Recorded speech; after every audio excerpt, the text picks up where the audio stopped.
Ici, on va essayer de faire une synthèse par rapport à la première et à la deuxième partie. La troisième partie répond à deux questions.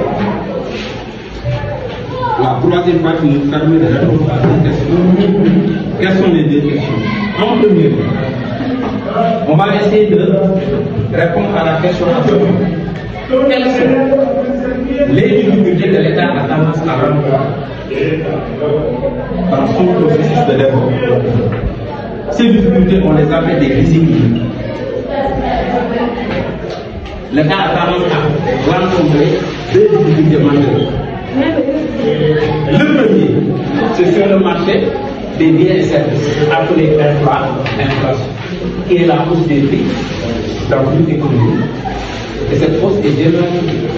Et c'est pas une très longue période. L'autre déséquilibre, c'est quoi? C'est le chaud. Il y a plusieurs difficultés.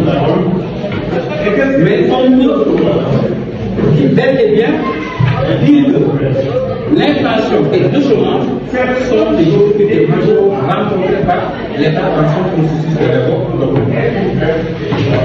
Ça, c'est la réponse de la première question. La deuxième question, c'est quoi? Quels sont les instruments que l'État a tendance à utiliser pour corriger ces déséquilibres? Les instruments que l'État a tendance à utiliser pour corriger ces déséquilibres. Là, on va parler de deux exemples, n'est-ce pas, de la régulation. Pour parler comment l'État va faire pour gérer l'inflation et le chômage.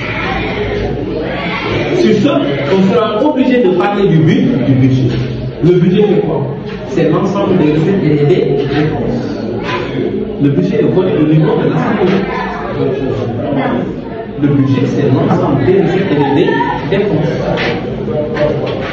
Est-ce que c'est bon? Maintenant, on va commencer par les déséquilibres. Comme premier déséquilibre, on a l'inflation. L'inflation est la hausse généralisée des prix dans une économie pendant une longue période. Elle a pour contraire, pour acronyme, la déflation. La déflation, c'est la baisse du niveau de la vie dans une économie pendant une longue période. Maintenant, quand on est au niveau de la déflation, le taux est négatif. Mais l'inflation, le taux est positif. Si par exemple on note un ralentissement de cette inflation, on parle de désinflation. La désinflation, c'est le ralentissement de l'inflation. Maintenant, si on vous demande de calculer le taux d'inflation, c'est très simple. Si on vous donne les indices de prix à la consommation, on va vous donner deux années. Une année de départ et une année d'arrivée où vous avez les indices de prix à la consommation.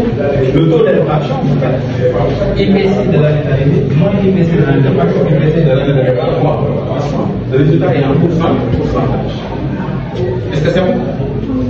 Comme l'inflation est la hausse du niveau de la prix, mais qu'est-ce qui peut être à l'origine de cette hausse des prix? Quelles sont les causes de l'inflation? Première cause, on nous dit que l'inflation est causée par la demande. La demande. Les consommateurs demandent ça. Les producteurs offrent.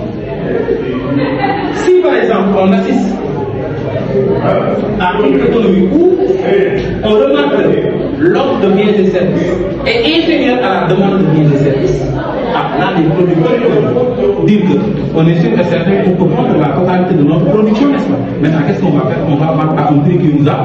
Donc, il y aura hausse des prix. Donc, qu'est-ce qui est à l'origine de cette hausse? C'est la demande. Les coûts et la rareté aussi sont cause de l'inflation, la hausse des prix. Mais quand tu produis un bien, si pour avoir la matière première, tu as payé trop cher pour avoir la matière première, le produit fini va être encore plus cher. Oui, tu crées une répercussion. Ou bien, si tu te dis que oui, c'était très difficile pour nous d'avoir la matière première. Parce que la matière première est rare, n'est-ce pas? Pour l'avoir, il te faut beaucoup de moyens, n'est-ce pas? Mais qu'est-ce que tu vas faire si tu produis le bien? Tu vas créer encore une répétition. Ici, qu'est-ce qui s'est passé? Pour avoir le produit, par exemple, sa matière première, c'est pas facile. Il y a des difficultés de choix. Donc tu crées une répétition. Ou bien le bien est rare. À cause de la rareté aussi. Plus que le bien est rare en réalité, plus que le bien deviendra plus cher. Donc ici, la cherté est causée par quoi? Parce que tu as beaucoup dépensé.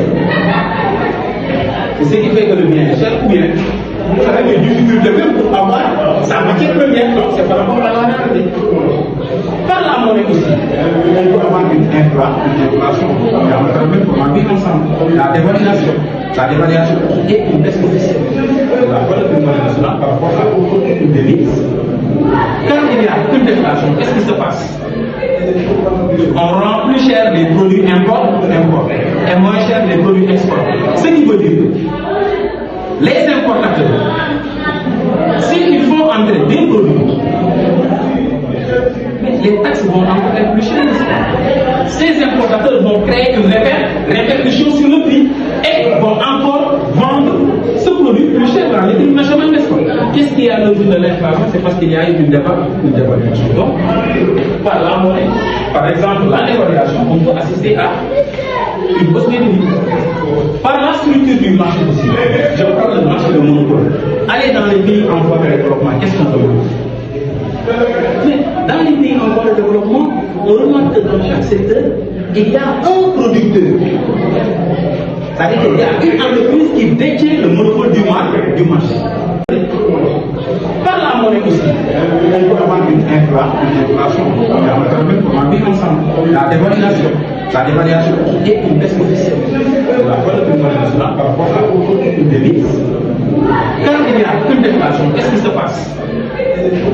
On rend plus cher les produits importés et moins cher les produits exportés. Ce qui veut dire que les importateurs, s'ils font entrer des produits, les taxes vont encore être plus chères. Ces importateurs vont créer une répercussion sur le prix et vont encore vendre ce produit plus cher dans les prix nationaux, n'est-ce pas? Qu'est-ce qui est à l'origine de l'inflation? C'est parce qu'il y a eu une dévaluation. Donc, par la monnaie, par exemple, la dévaluation, on peut assister à une hausse des prix. Par la structure du marché aussi, je parle du marché de monopole. Allez dans les pays en voie de développement, qu'est-ce qu'on demande? Mais dans les pays en voie de développement, on remarque que dans chaque secteur, il y a un producteur. C'est-à-dire qu'il y a une entreprise qui détient le monopole du marché. Il n'y a pas de concurrent. Voilà. Ou bien dans les pays protectionnistes aussi, c'est comme ça. C'est que plus il y a des concurrents, mieux ça sera pour le consommateur. Parce que quand il y a beaucoup de concurrents, chaque concurrent va tout faire pour créer un produit de très très bonne qualité et le vendre à un prix qui l'arrange et qui arrange le consommateur. Parce que si je crée quelque chose qui est de qualité, le consommateur est libre d'aller autre part, n'est-ce pas? Donc là, il n'y aura pas un monopole. Maintenant, si on est en situation de monopole, je prends l'exemple de la Sénélec, n'est-ce pas? La Sénélec n'a pas à négocier avec toi. Elle n'a pas de concurrence, que tu le veux ou pas. Tu n'as pas à dire que si tu ne me donnes pas de l'électricité à temps, je partais au part. Il n'y a pas de concurrence. Donc lui, il est libre de te proposer le prix qu'il a. Est-ce que c'est clair? Donc, le monopole peut être à l'origine aussi d'une inflation. Est-ce que c'est clair? Donc voilà les causes de l'inflation. Premier déséquilibre, c'est l'inflation. Et surtout, quel que soit le niveau de développement, ces deux déséquilibres-là existent dans n'importe quel niveau. C'est clair? Quel que soit le niveau de développement, l'inflation et le chômage n'existent pas. Deuxième déséquilibre, c'est le chômage. Quand vous définissez le chômage, il faut faire très attention. Le chômage, on le définit par rapport à 4 critères. Par rapport à 4 critères. Il ne faut jamais dire c'est une personne qui n'arrive pas à trouver de l'emploi. C'est pas ça la définition. Regardez ces 4 critères. Le chômage est une situation dans laquelle l'individu a l'âge de travail. C'est-à-dire que la tranche d'âge, c'est de 15 à 65 ans. Est-ce que vous avez compris? Premier critère. Deuxième critère, il a une qualification professionnelle ou intellectuelle. Professionnelle.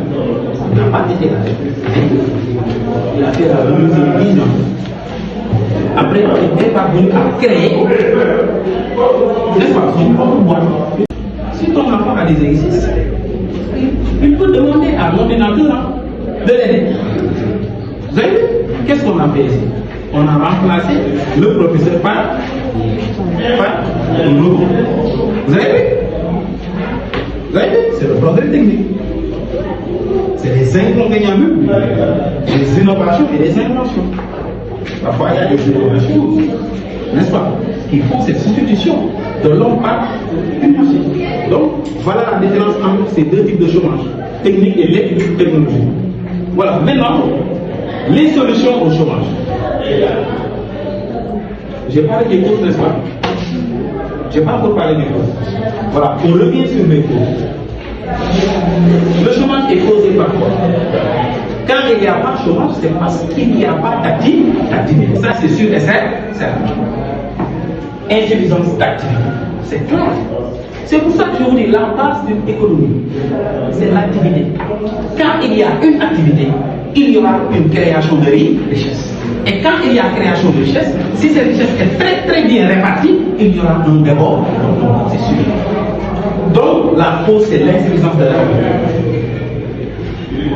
Deuxième cause, mais le chômage, l'activité en réalité est liée à la consommation. Mais quand les gens consomment, la demande augmente. Et les entreprises vont répondre positivement à cette hausse de la demande en augmentant leur production, source de création d'emplois. Voilà ce qui veut dire que, comme la consommation agit positivement sur l'emploi, donc si on fait en sorte que les gens aient les moyens de pouvoir consommer, on peut bien régler le problème du chômage. Ce qui veut dire aussi un problème de pouvoir d'achat peut être cause de chômage. Le que tu ne consommes pas. Mais ça a des répercussions sur ton pays. Si tu ne consommes pas, l'entreprise ne va pas produire pour toi. Mais si tu consommes, elle va produire pour toi. Et pour produire pour toi, elle sera obligée de prendre au minimum une personne de plus pour produire. Est-ce que vous avez compris? Voilà. Donc s'il n'y a pas de consommation, c'est parce qu'il n'y a pas d'argent. S'il n'y a pas d'argent, pas d'activité, donc toujours chômage. Donc la faiblesse des salaires. Le progrès technique, je viens de le dire, n'est-ce pas? Le progrès technique est à l'origine du chômage technologique. Chômage technologique, c'est quoi? Tu perds ton emploi. Chômage technologique. Le chômage technologique. Le progrès technique est une cause même du chômage. L'inadéquation entre l'offre et la demande d'emploi. Là, c'est un problème. Dans les pays en voie de développement, écoutez très bien, on forme que pour former. Mais on ne forme pas pour que le jeune, à la fin de sa formation, ait un accès direct à l'emploi. Est-ce que vous m'avez saisi? Dans les pays en voie de développement, le problème c'est quoi? On a le production, source de création d'emplois. Voilà. Ce qui veut dire que, comme la consommation agit positivement sur l'emploi, donc si on fait en sorte que les gens aient les moyens de pouvoir consommer, on peut bien régler le problème du chômage. Ce qui veut dire aussi un problème de pouvoir d'achat peut être cause de chômage. Le que tu ne consommes pas. Mais ça a des répercussions sur ton pays. Si tu ne consommes pas, l'entreprise ne va pas produire pour toi. Mais si tu consommes, elle va produire pour toi. Et pour produire pour toi, elle sera obligée de prendre au minimum une personne de plus pour produire. Est-ce que vous avez compris? Voilà.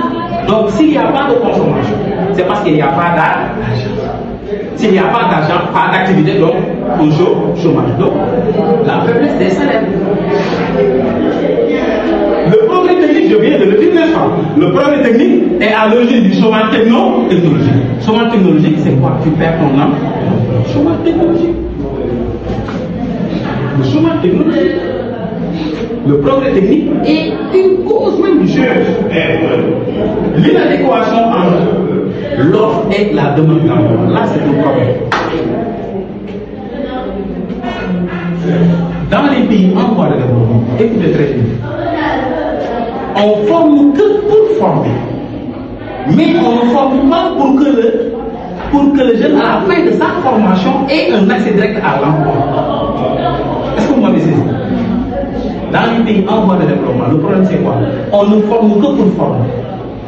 On ne forme pas pour que le jeune, à la fin de sa formation, ait un accès direct à l'emploi. Par exemple, c'est comme si dans les pays en voie de développement, on forme pour créer de futurs chômeurs. Est-ce que vous m'avez dit ça? Mais pourquoi?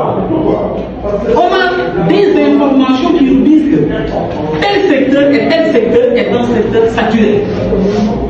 Mais sachant que ce secteur est saturé, est-ce qu'on a droit à encore former les jeunes sur ces secteurs?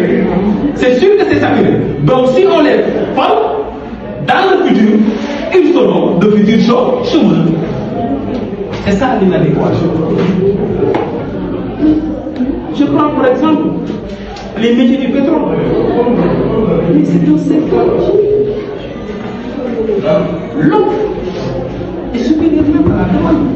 On est en train même d'importer de la main-d'œuvre. Pourquoi on ne va pas orienter la formation des jeunes sur ce secteur? Pourquoi? Mais il faut le faire. Le problème, c'est le système, quoi, franchement. C'est le système. Mais on doit changer. On ne doit pas continuer sur cette place. Si on continue comme ça, on va que former des chômeurs. On te forme pour que tu deviens un chômeur dans le futur, c'est ça. On accède direct à l'emploi. Par exemple, c'est comme si dans les pays en voie de développement, on forme pour créer de futurs chômeurs. Est-ce que vous m'avez dit ça? Mais pourquoi? On a des informations qui nous disent que tel secteur et tel secteur est un secteur saturé. Mais sachant que ce secteur est saturé, est-ce qu'on a droit à encore former les jeunes sur ces secteurs? C'est sûr que c'est saturé. Donc si on les forme, dans le futur, ils seront de futurs chômeurs. C'est ça l'inadéquation. Je prends pour exemple les métiers du pétrole. Mais c'est un secteur. L'offre est supérieure même à la demande. On est en train même d'importer de la main-d'œuvre. Pourquoi on ne va pas orienter la formation des jeunes sur ce secteur? Pourquoi? Mais il faut le faire. Le problème, c'est le système, quoi, franchement. C'est le système. Mais on doit changer. On ne doit pas continuer sur cette place. Si on continue comme ça, on va que former des chômeurs. On te forme pour que tu deviens un chômeur dans le futur, c'est ça. C'est ça le problème. Il y a une inadéquation entre les formations et l'emploi existant. Donc voilà les causes. Je vous demande maintenant des solutions. De manière maligne, tu connais les causes, tu peux proposer des solutions par rapport aux causes, n'est-ce pas? Regardez. On dit insuffisance d'activité. Il faut faire en sorte donc, pour solutionner le problème d'activité, il faut faire en sorte que dans le pays, qu'il y ait de l'activité. Quand il y aura de l'activité, il y aura de l'argent. Quand il y aura de l'argent, il y aura la consommation. Avec cette consommation-là, il y aura une croissance. Est-ce que c'est clair? Qu'est-ce qu'il faut faire maintenant pour qu'il y ait de l'activité? Mais je vous dis, les jeunes ont des projets.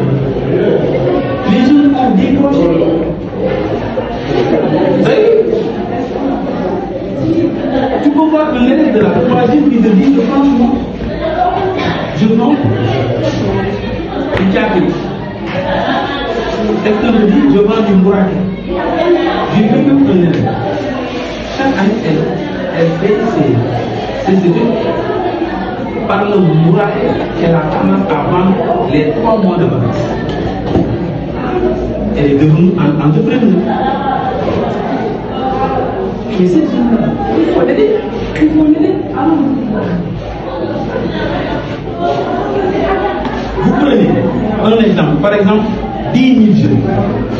10 000 jeunes. Avec le projet. Financer ces 10 000 jeunes. Tu vas t'en rendre compte que sur les recruter 10 jeunes.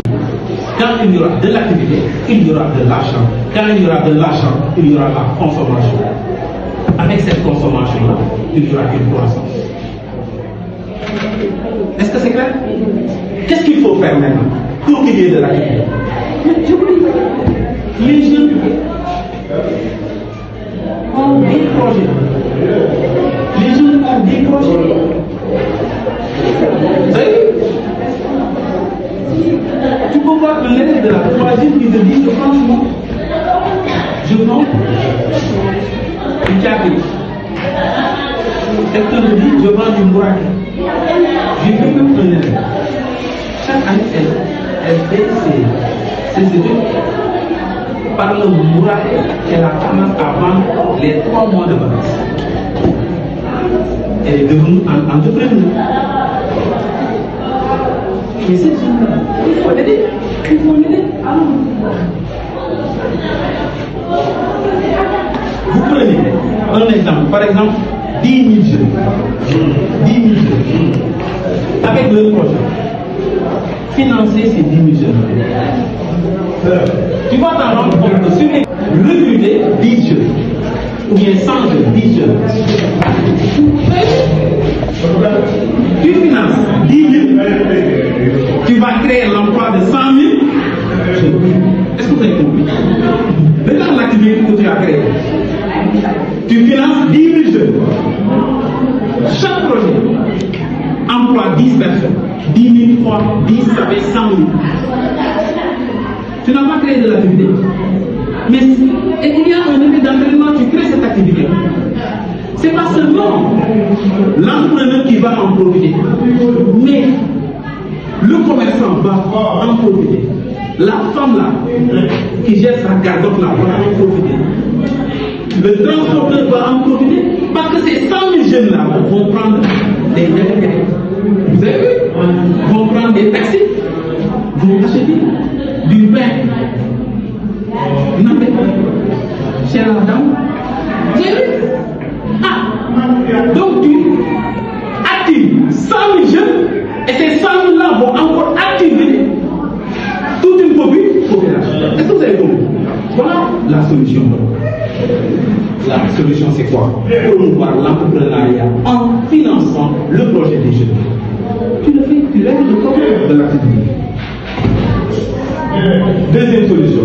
On a une faiblesse des salaires. Si l'État a les moyens, il peut augmenter les salaires. Si il a les moyens, tu augmentes les salaires, le pouvoir d'achat augmente, la consommation augmente, les entreprises vont augmenter leur production, ce qui les oblige à encore recruter.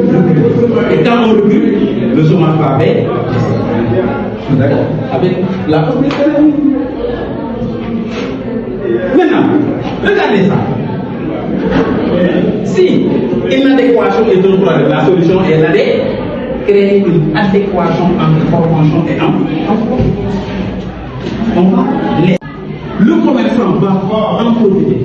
La femme là, qui gère sa gargote là, va en profiter. Le transporteur va en profiter, parce que ces 100 000 jeunes là vont prendre des véhicules. Vous avez vu? Vont prendre des taxis, vont acheter du pain. Non, mais, chère madame, vous avez vu? Donc tu actives 100 000 jeunes et ces 100 000 là vont encore activer toute une population. Est-ce que vous avez compris? Voilà la solution. La solution c'est quoi? Promouvoir l'entrepreneuriat en finançant le projet des jeunes. de l'activité. Deuxième solution, on a une faiblesse des salaires. Si l'État a les moyens, il peut augmenter les salaires. Si il a les moyens, tu augmentes les salaires, le pouvoir d'achat augmente, la consommation augmente, les entreprises vont augmenter leur production, ce qui les oblige à encore reculer. Et quand on recule, le chômage va baisser. D'accord? Avec la hausse des salaires. Maintenant, regardez ça. Si une adéquation est un problème, la solution est là de créer une adéquation entre formation et emploi. On va laisser le fait de former que pour former. C'est clair, on va abandonner ça. Maintenant, on va former pour que le jeune, à la fin de sa formation, ait un accès direct à l'emploi. On regarde les secteurs. Ils ne sont pas saturés. C'est clair, on va former les jeunes par rapport à ces secteurs-là. Ce qui fait que tu termines ta formation, tu fais ton stage directement. C'est dans les pays en voie de développement, vous savez que la santé est trop chère, n'est-ce pas? Se loger aussi c'est cher. Donc il faut que l'État soit quelque chose. Donc faciliter l'accès au logement et à la santé. Donc voilà des solutions pour le jour. Est-ce que c'est bon? On va attaquer ce qu'on appelle le budget. Le budget, c'est l'ensemble des recettes et des dépenses. Il se compose des recettes et des dépenses. Si vous avez le coût, vous allez parfaitement comprendre. On a les recettes qui se composent des recettes ordinaires et des recettes extraordinaires. Les recettes ordinaires se composent des recettes fiscales et des recettes non fiscales. Est-ce que c'est bon? Maintenant, ces recettes fiscales-là, c'est l'impôt direct, l'impôt sur le revenu, l'impôt sur les sociétés, l'impôt indirect, la TVA, les droits de douane, et les autres recettes fiscales, comme les droits de timbre et dans le district. 2010 à 2006, on demande des composants de l'impôt direct, de l'impôt indirect.